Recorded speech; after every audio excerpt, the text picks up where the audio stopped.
Bismillahirrahmanirrahim. Assalamualaikum warahmatullahi wabarakatuh. Adik-adik, hari ini akan saya menyampaikan standarisasi lab activity tentang fisiologi saluran cerna yang akan disampaikan oleh saya Dr. Leni Oktorina MKes AIVOKA.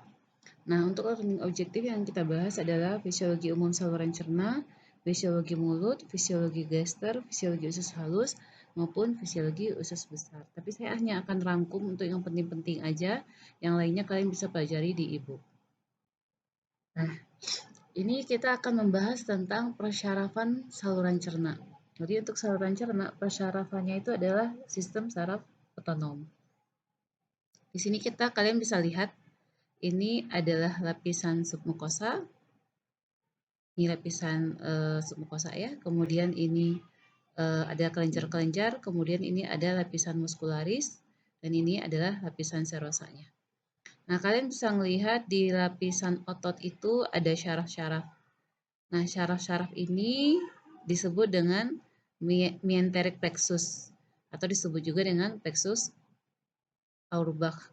Dan di sini di submukosa ini juga ada plexus, disebut dengan submukosal plexus atau disebut juga plexus of Meissner. Nah, sistem saraf di saluran cerna sendiri itu sistem persyarafannya itu sangat banyak, sehingga dia punya sistem syaraf tersendiri disebut dengan enteric nervous system. Nah, di enteric nervous system itu dia ada dua tadi ya, di lapisan otot disebut dengan mesenteric plexus, kemudian di submukosal disebut dengan submukosal plexus. Nah, nanti yang di mesenteric plexus ini dia akan mempersyarafi otot-otot polosnya di lapisan muscularis layer, sementara yang submukosal ini akan mempersyarafi baik motorik dari epitel di mukosa.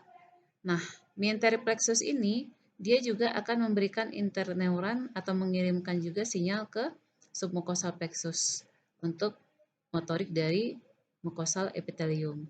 Nah, dari sistem autonom nervous system maupun dari central nervous system itu dia juga akan memberikan persyarafan ke mesenteric, kemudian ke submukosal, dan juga ke mukosal epitelium.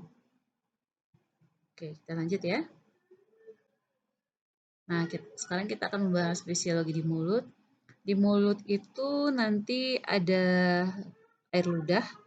Air ludah itu diproduksi oleh kelenjar air ludah.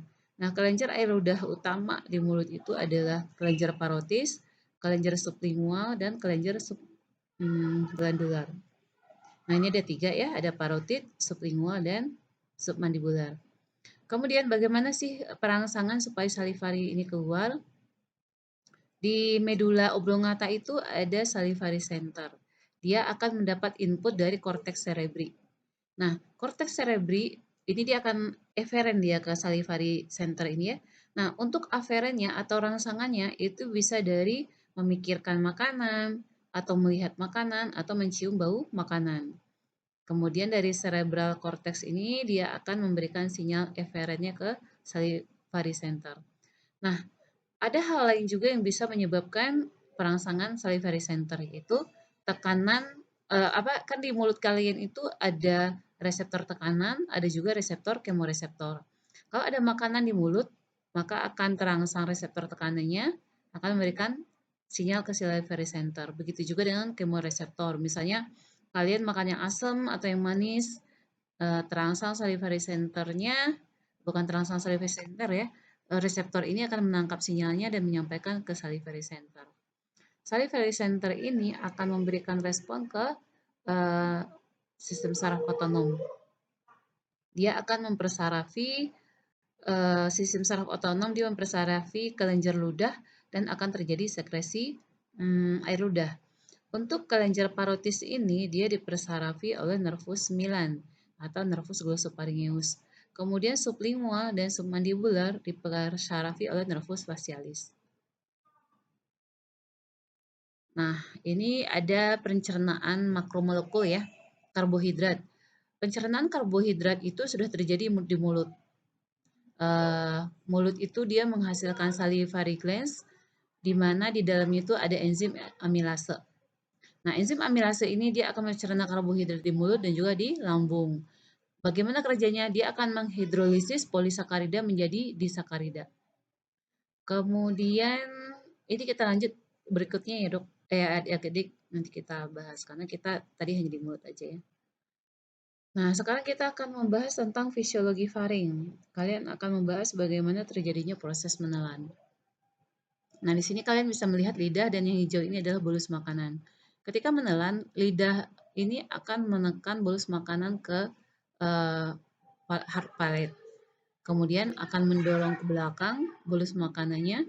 Dan ketika kedorong makanan ke belakang itu soft palate-nya akan terangkat sehingga menutup daerah nasofaring. Jadi akan mencegah makanan masuk ke hidung. Kemudian akan tertutup juga sphincter faringoesophageal. Nah, kemudian makanan akan didorong ke belakang, itu juga akan menyebabkan tertutupnya glotis. Glotis ini akan tertutup. Nah, ketika makanan lewat ke daerah paring atau daerah oroparing dan laringoparing, nanti akan tertutup glotisnya. Kemudian juga di sini ada pita suara ya. Pita suara pun juga akan menutup. Ini untuk mencegah makanan masuk ke yang lebih bawah lagi. Di bawah laring kalian kan ada trakea. Nah, kemudian epiglotis juga akan menutup glotis dan akan terjadi kontraksi dari otot-otot paringeal untuk menekan bolus masuk ke dalam pharyngoesophageal sphincter. Jadi dia masuk ke esofagus. Nah, setelah masuk ke esofagus, maka di sini akan terjadi peristaltik, kontraksi peristaltik sehingga mendorong bolus untuk ke bawah. Nah, ketika dia telah mencapai di daerah sini, di daerah gastroesophageal sphincter, maka ini akan didorong oleh makanan sehingga sphincternya terbuka. Makanan masuk ke lambung, setelah masuk ke lambung, maka sphincter akan kembali berkontraksi. Nah, kemudian kita akan membahas fisiologi di gaster. Bentar. Kemudian kita akan membahas lambung ya. Di lambung itu dia ada daerah fundus, ada daerah bodinya, kemudian ada daerah pilorusnya ya. Ada 4 area. Nah, ada yang disebut dengan oxyntic mucosa. Untuk oxyntic mucosa ini dia ada di daerah fundus dan juga di daerah corpus atau badi lambung. Kemudian ada pyloric gland area. Nah, untuk mukosa di daerah oxyntic atau daerah fundus dan badi lambung itu dia seperti ini. Dia memiliki gastric gland. Kemudian ini gastric pit-nya ya, gastric pit. Nanti di bagian bawah dari gastric pit itu ada gastric gland. Nah, di daerah bagian atasnya ini dia terdapat mucus cell. Mucus cell ini dia akan menghasilkan mukus yang bersifat alkali atau basa. Apa yang merangsangnya? Ini ada rangsang mekanis. Jadi kalau ada makanan dia ketekan maka akan diproduksi mukus ini. Apa fungsinya? Fungsi mukus ini untuk melindungi lapisan mukosa lambung dari mekanik ya atau dari gesekan, terus juga dari pepsin dan dari asam. Nah, kemudian di bagian bawahnya itu ada beberapa sel yang kalian bisa lihat. Ada chief cell yang warna coklat muda, kemudian ada parietal cell yang warna coklat tua. Chief cell ini dia menghasilkan pepsinogen. Apa yang merangsang keluarnya pepsinogen? Yaitu asetilkolin dan gastrin. Apa fungsi dari pepsinogen? Dia kan pepsinogen ini dalam bentuk tidak aktif ya. Jika dia aktif, dia akan mencerna protein menjadi asam amino dan sakarida. Peptida. Kemudian parietal cell yang warna parietal cell yang coklat-coklat ini ya. Parietal cell ini dia akan menghasilkan asam lambung. Asam lambung ini dia distimulus oleh asetilkolin, gastrin, dan histamin. Apa fungsi dari asam lambung? Asam lambung ini akan mengaktifkan pepsinogen menjadi pepsin. Dia juga bisa memecah jaringan ikat. Jadi misalnya makanan yang kalian makan itu kan ada yang mengandung protein, jaringan ikat itu bisa dipecah oleh asam lambung. Kemudian dia juga menyebabkan denaturasi protein dan dia juga bisa membunuh mikroorganisme. Nah, sel parietal ini juga menghasilkan faktor intrinsik yang memfasilitasi absorpsi dari vitamin B12.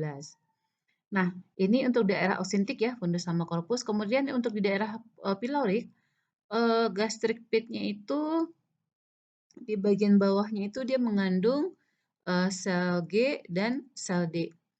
Nah, tapi di sini kalian lihat ya di daerah osintik mukosa itu ada juga sel-sel yang berwarna ungu. Sel-sel yang berwarna ungu ini adalah disebut dengan enterochromaffin-like cell.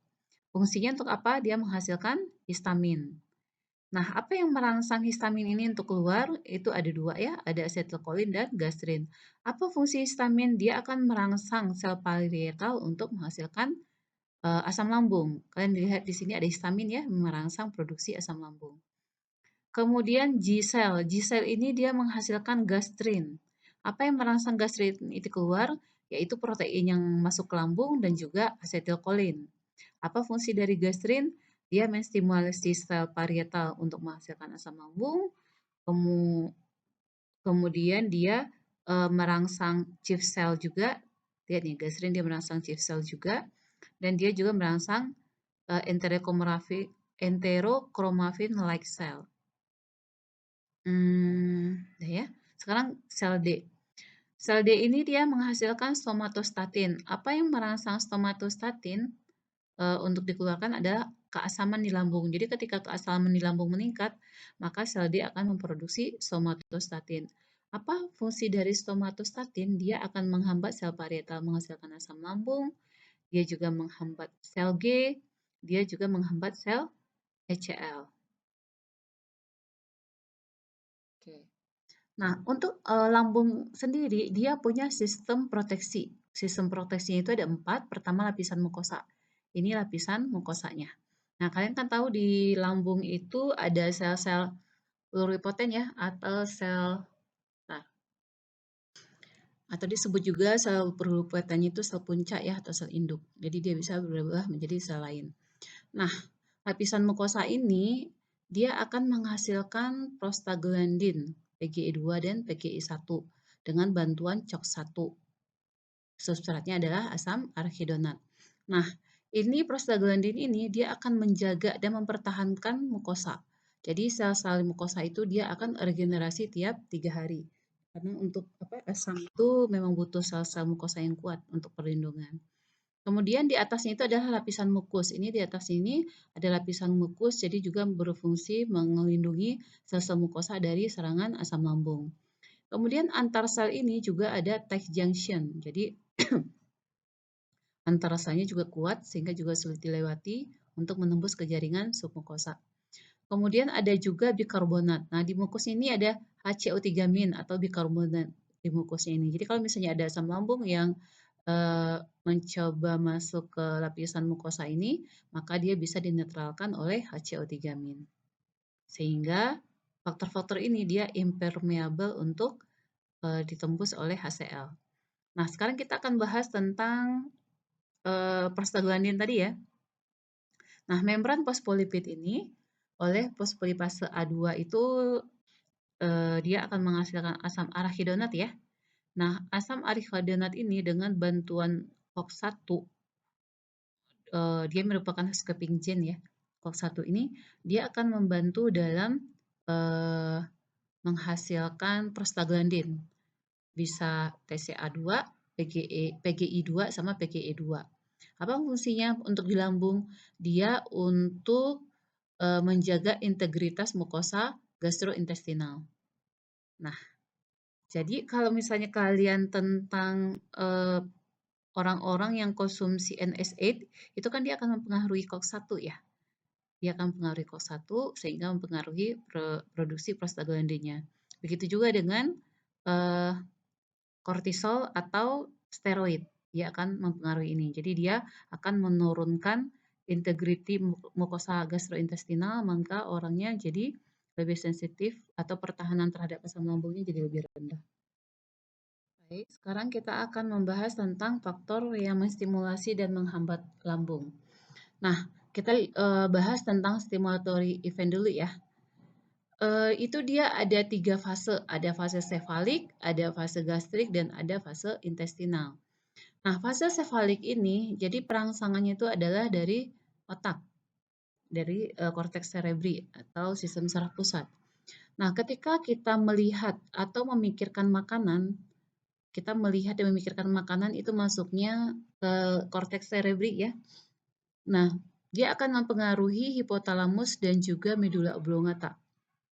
Kemudian juga stimulasi dari pengecapan di lidah dan penciuman ini juga akan masuk ke hipotalamus dan medula oblongata.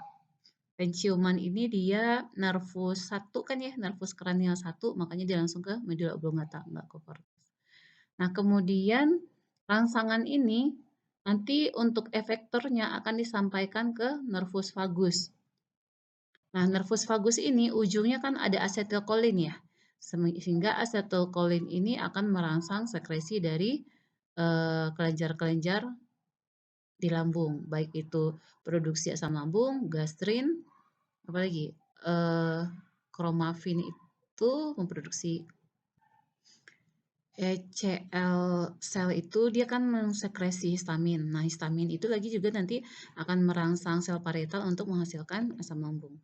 Oke, sekarang kita masuk ke gastrik fase. Peregangan pada lambung dia akan mengaktifkan reseptor regangan. Nah, reseptor regangan ini dia akan merangsang vagal refleks maupun lokal refleks. Kalau vagal refleks dia akan ke medula ya, vagus yang sensori. Kemudian dia ke medula, medula akan mengeluarkan yang motoriknya atau eferennya berupa vagus nerve, ujungnya ada acetylcholine, maka akan keluarlah hasil-hasil sekresi dari lambung seperti HCl, gastrin, dan histamin. Histamin dan gastrin kemudian juga akan merangsang parietal sel untuk menghasilkan HCl. Ini yang lokal langsung dia ya. Nah, kemudian food, chemical, terutama dari peptide dan kafein, kemudian peningkatan pH. Ya, and rising pH akan mengaktifkan kemoreseptor. Jadi, kimia di dalam makanan, terutama peptida dan kafein ya, sama peningkatan pH itu dia akan merangsang kemoreseptor. Nah, ini akan merangsang sel G untuk menghasilkan gastrin. Sementara kita tahu gastrin sendiri akan merangsang sel parietal untuk menghasilkan HCl. Kemudian kita masuk ke fase intestinal. Nah, di fase intestinal ini, ketika di intestinal itu ada makanan yang masuk dengan pH yang rendah atau asam, kemudian ada juga makanan yang sudah tercerna sebagian masuk ke duodenum. Nah, itu terjadi ketika lambung mulai terjadi pengosongan ya. Nah, kemudian intestinal ini akan menghasilkan gas intestinal atau enterik nanti akan melepaskan gastrin dia. Gastrin masuk ke pembuluh darah dan dia akan merangsang sel parietal untuk menghasilkan asam lambung. Nah, ini untuk bagian stimulasi. Sekarang kita bahas untuk inhibitorik. Nah, loss appetite, kehilangan nafsu makan ataupun depresi ini akan mempengaruhi cerebral cortex ya, sehingga kehilangan stimulus untuk ke parasimpatis. Nah, kalian lihat ini garis putus-putus itu adalah menghambat, sementara garis yang tidak putus-putus itu merangsang. Nanti loss appetite sama depresi ini dia akan menghambat cerebral cortex pun juga akan menghambat stimulus dari parasimpatis, sehingga pelepasan asetilkolinnya rendah, maka tidak dirangsang juga produksi ACL-nya. Nah, kemudian asam yang terlalu asam, pH kurang dari 2 di lambung, atau emosi ketika kita kecewa. Nah, kita bahas yang asam dulu ya. Asam yang terlalu rendah itu dia akan menghambat sel G. Kemudian sel G ini nanti dia akan menurunkan sekresi dari gastrin.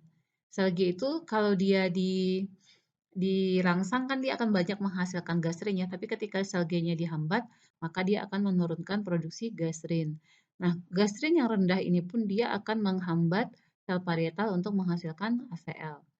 Nah, kemudian ketika kita emosi, stres, atau kecewa, itu akan merangsang sistem saraf simpatis, akan aktif dia. Ketika simpatis aktif, dia akan override parasimpatis. Jadi akan ditekan parasimpatisnya sehingga asetilkolinnya juga turun, sehingga asetilkolin yang rendah juga tidak bisa menstimulus sel parietal untuk menghasilkan asam lambung. Nah, kemudian terjadinya distensi di duodenum karena adanya lemak, asam, hipertonikisme, kemudian terjadinya iritasi di duodenum, baik dari HCl-nya ya. Nah, ini dia akan menghambat lokal refleks, menghambat vagal nuklei di medula oblongata, kemudian juga akan menghambat pyloric sphincter. Nah, ini dia akan menghambat juga enterogastric reflex. Ini dia menghambat enterogastric reflex. Sementara kalau untuk vagal nuklei ini, kalau dia ditekan atau dihambat, maka refleksnya pun juga akan turun. Begitu juga dengan pyloric sphincter. Pyloric sphincter di sini ya, ketika dihambat, maka enterogastric refleksnya juga turun. Dan ini akan menurunkan sekresi asam lambung. Kemudian jika terjadi distensi di duodenum karena adanya lemak, asam, kemudian makanan yang sebagian sudah tercerna di duodenum, ini dia juga akan menyebabkan intestinal itu menghasilkan hormon sekretin, gastric inhibitory peptide, cholecystokinin, vasoaktif intestinal peptide. Nah, ini juga akan menekan untuk produksi dari asam lambung. Oke, ini sebenarnya adalah stimulasi. Ini dia penjelasannya yang tadi ya. Ada fase sefalik dan fase gastrik. Sama dengan yang tadi sebenarnya. Nah, ini saya ambil contoh ya. Saya ambil contoh satu. Saya ambil encefalik. Jadi ada stimulus dari otak ketika kita melihat, mencium, merasakan, mengunyah atau menelan makanan, itu kan akan merangsang ini ya, ada ini jadi apa? Jadi reseptornya dikirim ke medula oblongata.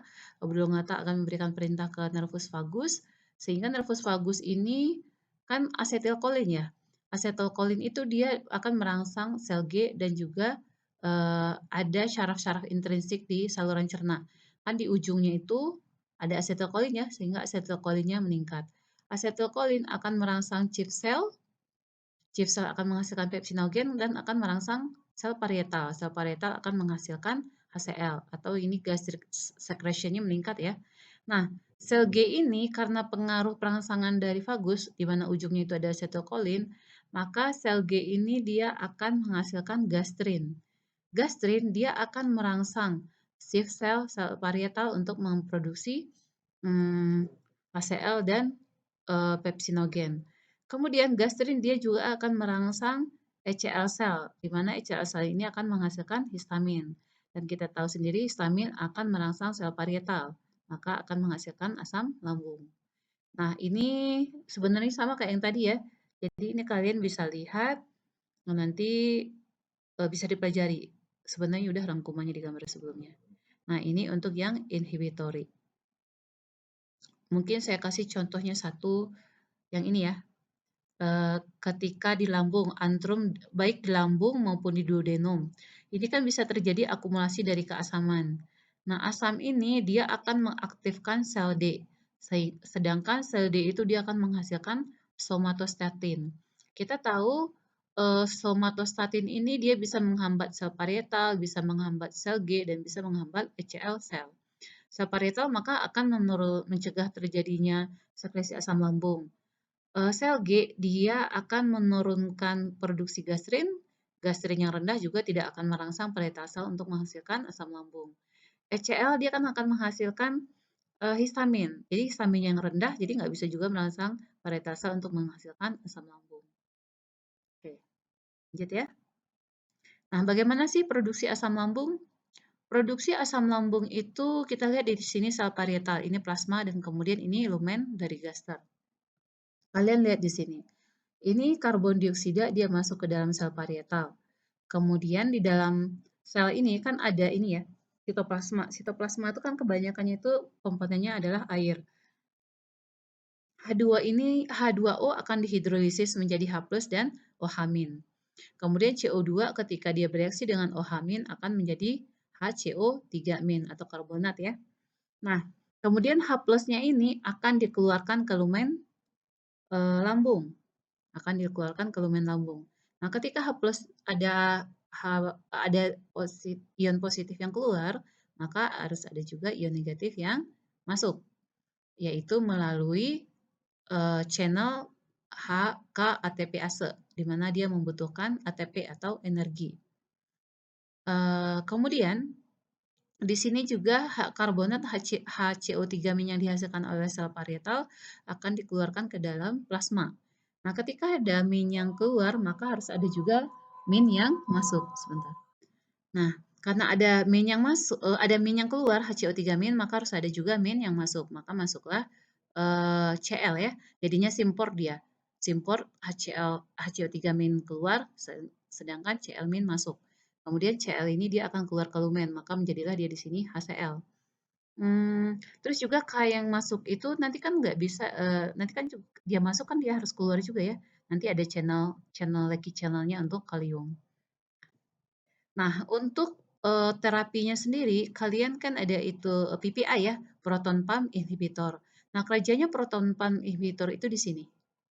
Kemudian kalau yang tadi kalian ada histamin ya, eh, sel parietal itu dirangsang juga oleh histamin untuk menghasilkan asam lambung, maka kalian bisa memberikan AH2, yaitu contohnya ranitidin, simetidin, itu antihistamin 2 untuk menekan sel parietal untuk memproduksi HCl. Nah, sekarang kita akan membahas regulasi kenyang dan lapar. Ini cukup panjang ya. Oke, kita bahas dulu yang singkat ya. Ketika makanan masuk, maka akan ada lemak atau nutrisi lain di duodenum ya. Kemudian, nutrisi ini, makanan ini akan merangsang keluarnya cholecystokinin. Akan meningkat dia cholecystokinin.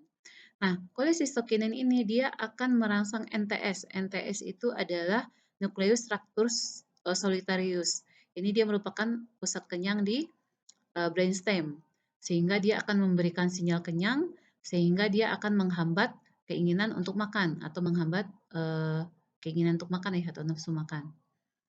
Nah, kemudian ketika ada makanan ini juga dia akan merangsang PYY atau disebut juga PYY teh peptid YY ya. Dia dihasilkan oleh usus halus ketika kita makan. Nah, PYY ini dia akan menghambat dari NPY secreting neuron. NPY itu neuropeptide Y ya. Nah, neuropeptide Y ini kan dia menghasilkan neuropeptida Y ya. Kalau dia dihambat berarti neuropeptida Y ini juga akan turun. Padahal fungsi dari neuropeptida Y itu adalah untuk merangsang nafsu makan. Nah, karena dia dihambat, maka nafsu makannya akan turun. Nah, kemudian kita bisa lihat juga ketika kita makan itu akan terjadi peregangan lambung. Peregangan lambung sendiri dia akan mengaktifkan nervus vagus yang aferennya. Nah, aferen ini nanti dia akan ke atas ya, kalau dia aferen dia akan ke atas dan akan merangsang NTS. Nah, jalurnya sama kayak tadi, dia menekan nafsu makan, keinginan untuk makan. Sekarang kita lihat, setelah kita makan, glukosa darah kita akan naik, termasuk juga nutrisi-nutrisi lain di darah. Nah, untuk ketika glukosa ini naik, dia akan merangsang sekresi insulin. Ini insulinnya tinggi, maka insulin dia punya efek lipogenesis, akan terbentuk lemak. Nah, ini dia akan terjadi peningkatan penyimpanan lemak. Sementara kita tahu lemak itu dia menghasilkan leptin, sehingga kadar produksi leptin juga akan meningkat. Nah, khusus untuk insulin dan leptin ini merupakan perangsangan jangka lama ya. Tapi kalau di sini dia perangsangannya singkat, langsung cepat.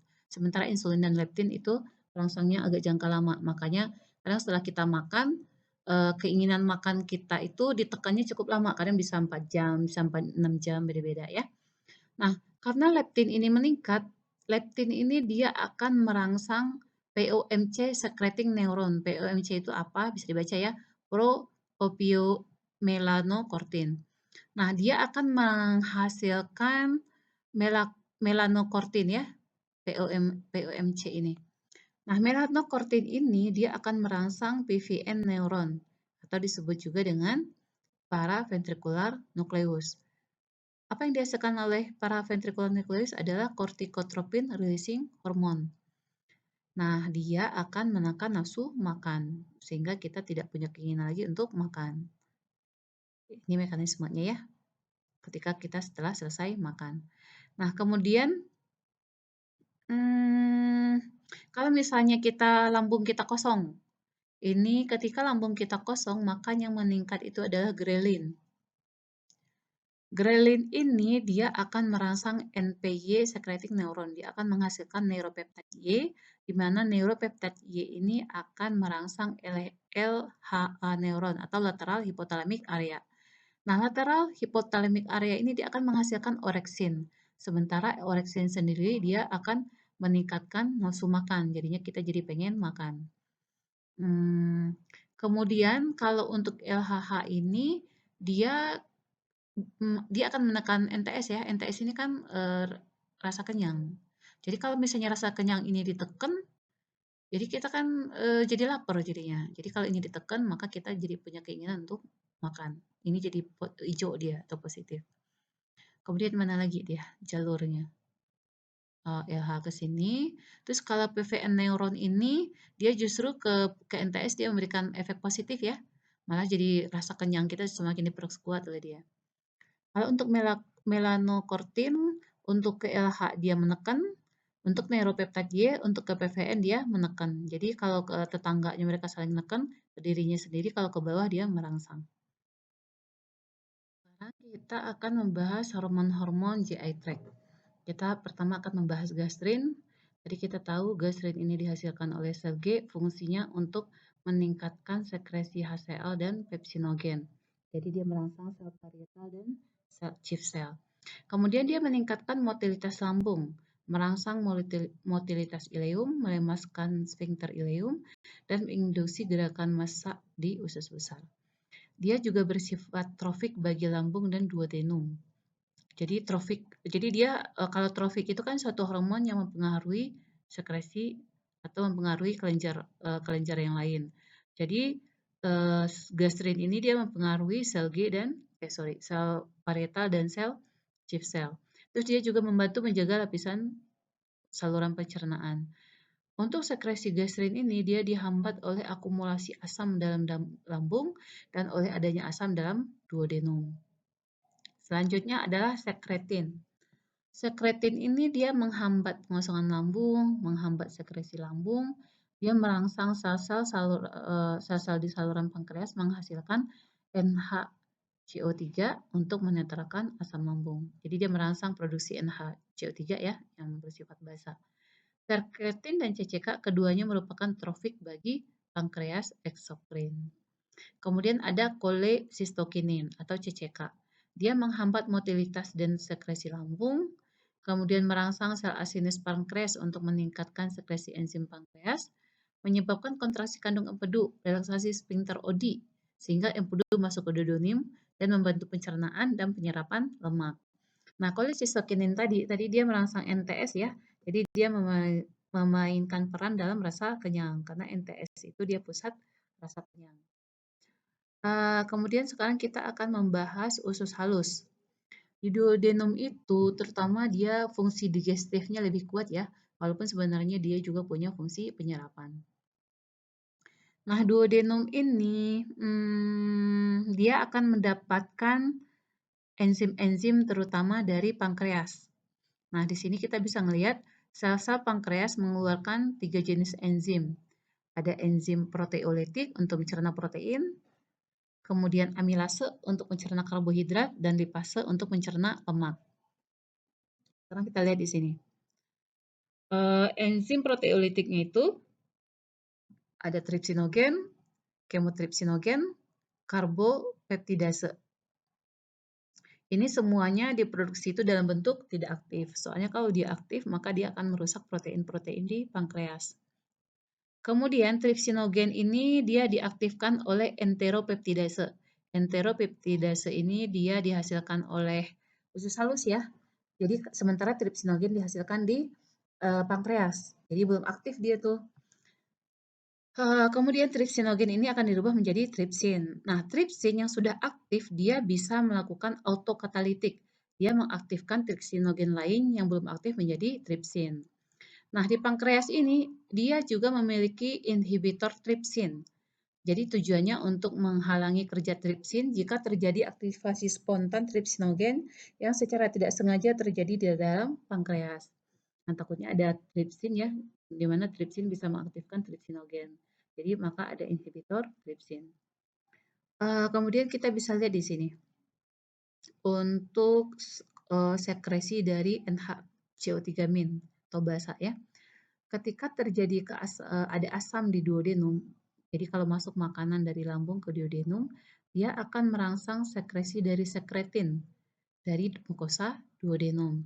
Nah, sekretin ini akan masuk ke darah dan dia akan merangsang sel-sel saluran pankreas untuk menghasilkan NHCO3 ke duodenum. Nah, jadi nanti NHCO3 ini dia akan menetralisir asam di duodenum. Karena kalau misalnya asam ini tidak dinetralisir, dia akan berisiko terjadi ulkus duodenum. Nah, sekarang kita akan membahas control of pancreatic digestive enzyme secretion. Nah, yang merangsang untuk sekresi dari enzim pankreas itu adalah jika ada lemak dan protein di duodenum. Jadi kalau misalnya dari lambung itu masuk makanan yang mengandung lemak atau protein, maka dia akan merangsang duodenum untuk menghasilkan cholecystokinin. Nah, cholecystokinin akan masuk ke dalam darah, maka dia akan merangsang sel asinar untuk menghasilkan enzim-enzim pencernaan, baik itu proteolase maupun juga amilase maupun juga lipase. Nah, secretion of pancreatic digestive enzyme ini akan masuk ke duodenum. Nah, karena enzim-enzimnya ini udah keluar, maka dia akan mencerna lemak dan protein yang ada di duodenum.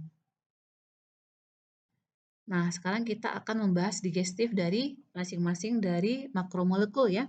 Kita bahas karbohidrat. Tadi yang untuk mulut sudah kita bahas. Nah, sekarang kita akan membahas disakaridase. Di sakaridase itu ada maltase, sukrase, isomaltase, dan laktase. Disakaridase ini dihasilkan oleh small intestine, sementara amilase dihasilkan oleh kelenjar ludah dan dihasilkan juga oleh pankreas. Kalau ini kerjanya di mulut dan di lambung, sementara amilase pankreas kerjanya di usus halus. Nah, disakaridase yang dihasilkan usus halus juga kerjanya di brush border dari usus. Kemudian bagaimana cara kerjanya? Cara kerja disakaridase ini dia menghidrolisis disakarida menjadi monosakarida. Sekarang kita masuk ke protein. Nah, tadi enzimnya itu ada pepsin ya. Pepsin dari pepsinogen dihasilkan oleh chief cell. Nih, dihasilkan oleh chief cell. Kerjanya di antrum dari lambung. Kerjanya adalah menghidrolisis protein menjadi fragmen peptide. Fragmen dari peptida. Jadi, protein dipotong-potong menjadi fragmen peptida yang kecil-kecil. Nah, kemudian berikutnya ada tripsin, ada kemotripsin, ada karboksipeptidase, kemudian ada aminopeptidase. Kalau yang ini dihasilkan oleh pankreas, sementara aminopeptidase dihasilkan oleh usus halus. Nah, kerjanya di mana? Kalau yang dihasilkan pankreas kerjanya di lumen, sementara yang dihasilkan oleh usus halus kerjanya di brush border. Gimana cara kerjanya? Kalau yang ini yang dihasilkan oleh pankreas, dia akan menyerang fragmen-fragmen dari peptida itu agar menjadi peptida yang lebih kecil atau menjadi asam amino. Kemudian aminopeptidase ini dia akan menghidrolisis peptida, fragmen peptida itu menjadi asam amino. Kemudian lemak. Lipase. Lipase itu dia dihasilkan oleh pankreas, kerjanya di lumen usus halus. Dia akan menghidrolisis lemak menjadi asam lemak dan monogliserid. Monogliserid ini juga yang kita sebut dengan gliserol. Nah, kemudian ada juga yang disebut garam empedu. Garam empedu ini dia dihasilkan oleh hati dan keluar melalui duodenum. Nah, kerjanya di mana? Di small intestine. Kerjanya sebagai apa? Dia sebagai emulsifier. Jadi lemak-lemak yang berukuran besar itu akan diemulsifier menjadi bentuk yang lebih kecil-kecil. Jadi kalau dia sudah lebih kecil-kecil, dia akan mudah dipecah oleh lipase menjadi asam lemak dan gliserol. Nah, sekarang kita akan membahas digesti dari karbohidrat. Nah, kalau kita makan karbohidrat, nanti polisakarida ini, entah itu bentuknya starch atau bentuknya glikogen, itu akan dipecah oleh amilase baik dari ludah maupun amilase dari pankreas menjadi disakarida. Ada laktosa, maltosa, ataupun sukrosa. Nah, disakarida ini akan dipecah menjadi monosakarida oleh enzim yang dikeluarkan oleh sel-sel usus, yaitu laktase, maltase, dan sukrase isomaltase. Nah, laktase akan merubah laktosa menjadi galaktosa dan glukosa, maltosa akan dirubah oleh maltase menjadi glukosa dan glukosa, sukrosa akan dirubah oleh sukrase isomaltase menjadi glukosa dan fruktosa. Nah, kemudian kita akan membahas digesti protein. Nah, ini dia kan protein ya. Protein itu kan mengandung asam amino. Kemudian oleh pepsin dan juga oleh pankreatik proteolytic enzyme akan dirubah menjadi peptida-peptida yang kecil. Jadi small peptide itu masih terjadi gabungan dari beberapa asam amino ya. Tapi ada juga yang bisa langsung dipecah menjadi asam amino. Jadi jadi satu-satu dia masing-masing asam amino. Kemudian nanti di Brush Burger itu kan ada aminopeptidase. Aminopeptidase itu dia juga bisa memecah small peptides ini menjadi asam amino atau menjadi small peptides yang lebih kecil lagi. Mungkin kalau misalnya tadi ini dia ikatannya 5, nanti jadi sisa 3 asam amino. Atau mungkin tadinya 3 asam amino menjadi 2 asam amino. Nanti di dalam sel enterosit itu ada juga namanya intracellular peptidase. Dia bisa mengubah peptide ini menjadi asam amino. Kita lanjut dulu ya. Nah, sekarang kita absorpsi monosakarida. Ini enterosit, ini Brush Burger. Nah, bisa kita lihat di sini ini ada channel ya untuk transport glukosa dan galaktosa.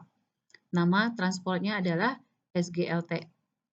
Dia bersifat simport. Nah, ketika glukosa atau galaktosa ini masuk ke dalam enterosit, itu akan diikuti oleh masuknya natrium. Makanya dia disebut simport. Sementara fruktosa, dia masuk melalui GLUT4. Fruktosa dia tidak membutuhkan ion natrium untuk masuk ke dalam sel. Kemudian ketika telah sampai di enterosit, maka monosakarida ini akan dikeluarkan oleh GLUT2. Maka glukosa, galaktosa, dan fruktosa ini masuk ke kapiler. Nanti setelah dari kapiler dia ke vena nanti dia akan masuk ke vena porta dan akan masuk ke hati. Natrium-natrium yang keluar ini, natrium yang masuk ke enterosit itu kan harus dikeluarin ya. Ada yang masuk, harus ada yang keluar. Nah, maka dia akan dikeluarkan oleh NAKATPase dengan bantuan energi, maka natrium ini akan keluar. Kemudian kalium masuk. Nah, gimana dengan kalium yang masuk ini? Kan dia masuk aja tuh, keluarnya gimana? Nanti ada leaky channel ya, ada leaky channel untuk kalium. Jadi keluar dia dari leaky channel itu. Nah, kemudian untuk absorpsi asam amino. Bisa dilihat di sini. Asam amino itu dia akan masuk secara simport dengan natrium.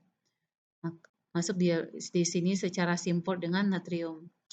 Kemudian small peptides dia juga bisa masuk ke dalam enterosit secara apa namanya? Secara simport juga tapi dengan hidrogen. Masuk dia ke sini. Nah, hidrogen ini hidrogen yang masuk ini nanti juga harus dikeluarkan ya. Maka ketika dia keluar, dia akan antiport dengan natrium. Jadi natrium masuk, masuk juga asam amino. Kemudian ini small peptide masuk, barengan dengan hidrogen, nanti hidrogennya keluar. Simport dengan natrium. Nah, asam amino ini nanti akan keluar masuk ke dalam kapiler. Kemudian asam natrium gimana caranya dia keluar melalui NAKATPase ya. Baiklah, sekarang kita akan membahas pemecahan lemak dan absorpsi dari gliserol dan asam lemak. Nah, ketika kita akan melemak, biasanya dia dalam large droplet ya, kayak minyak atau apalagi lemak hewani itu ukurannya cukup besar-besar. Nah, biosalt ini dia akan mengemulsifikasi dari lemak yang besar-besar ini menjadi lemak yang lebih kecil dan dia juga jadi lebih larut air. Sehingga ketika dia ukurannya lebih kecil, pankreatik lipase ini lebih mudah memecahnya menjadi monogliserat dan asam lemak. Nah, Balzac ini juga akan membuat tadi yang besar diubah sama dia menjadi lebih kecil-kecil ya. Nah, Balzac ini juga nanti akan membuatnya itu jadi lebih kecil lagi, menjadi misal-misal yang lebih kecil. Nah, misal-misal ini akan difusi melalui membran. Jadi dia tidak perlu transport ya, channel transport, karena dia dari lemak sehingga dia bisa difusi melalui membran plasma. Kemudian monogliserol ini masuk, kemudian asam lemak ini masuk. Nah, ini kita bisa melihat ya.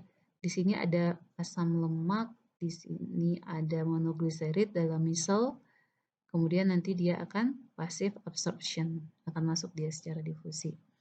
Kemudian nanti di dalam sel dia akan bersatu lagi tuh menjadi trigliserida. Nah, nanti glisekerida ini akan beragregasi dan akan dibungkus oleh lipoprotein. Lipoproteinnya dihasilkan oleh sini ya, retikulum endoplasma dibentuklah protein, maka trigliserida ditambah dengan lipoprotein menjadi kilomikron. Nah, kilomikron ini dia keluar secara eksitosis ya, dia nggak bisa secara difusi karena sudah ada proteinnya. Terus juga nggak bisa juga pakai protein channel, nggak bisa juga pakai channel karena dia bentuknya protein bukan asam amino sehingga dia keluarnya dalam bentuk eksositosis dan dia akan masuk ke dalam sentral lakteal. Sentral lakteal ini adalah saluran limfe. Udah ya, berarti absorpsinya udah. Nah, di sini kalian bisa melihat untuk kilomikron dia akan masuk ke sentral lakteal dan dia akan masuk ke sistem limfatik. Sementara absorpsi makanan tadi dia kan akan masuk ke kapiler ya, akan diabsorb masuk ke kapiler, nanti dari kapiler dia akan masuk ke vena, vena nanti akan masuk ke vena porta, nanti vena porta dia akan masuk ke hati. Nah, di hati nanti ya di ini dulu ya, dicerna dulu makanannya, diproses. Nah, sekarang kita akan membahas absorpsi elektrolit. Di sini kita bisa melihat ini di jejunum dan ileum akan terjadi absorpsi dari elektrolit. Apa saja elektrolit yang diabsorpsi? Yaitu natrium. Natrium dia akan diabsorb. Nanti natrium itu dia ini jejunum dan ileum kan dia tidak hanya absorb natriumnya aja, tapi kan dia nanti akan masuk bersama monosakarida dan asam amino. Kemudian tadi juga ada masuknya natrium antiport dengan hidrogen. Ini sama juga di lumen ileum, cuman ada tambahan untuk lumen ileum itu dia akan mengeluarkan HCO3- ke lumen dari ileumnya. Cl-nya yang masuk ya, Cl nanti akan masuk ke darah. Ini perbedaannya dengan jejunum. Kemudian bagaimana dengan absorpsi air? Nah, kita bisa lihat di sini, ketika kita makan itu kan ada air yang masuk ya. Ada air yang kita ingested. Kemudian ada juga air yang disekresikan dari saliva, disekresikan dari mukosa-mukosa yang dari mulut, mukosa gaster. Kemudian ada juga gastric juice, kemudian ada dari empedu, ada juga dari pankreas, ada dari intestinal. Nah, itu kan banyak tuh yang diminum maupun yang disekresikan. Mungkin totalnya 9,3 liter.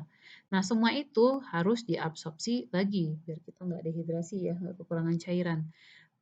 Absorpsi paling besar itu terjadi di usus halus, 8,3 liter, hampir 90%-nya ya. Dan sisanya diabsorpsi di usus besar, 0,9 liter. Nah, bagaimana penyerapan air?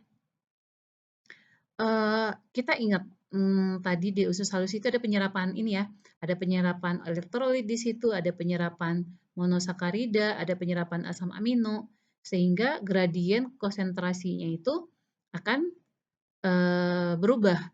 Jadi gradien konsentrasi di dalam enterosit itu tinggi. Apalagi natrium ketika dia masuk dan dia akan menarik air ya, akan menarik air juga. Sehingga akan terjadi absorpsi air via osmosis ke dalam absorptive cell. Dan ada juga yang menyebutkan selain dari absorptive cell, dari enterosit, itu juga ada yang namanya leaky touch junction, sehingga leaky touch junction itu antara sel ya, sehingga air itu masuk ke kapiler. Jadi dari enterosit juga dan dari leaky touch junction juga terjadi penyerapan air.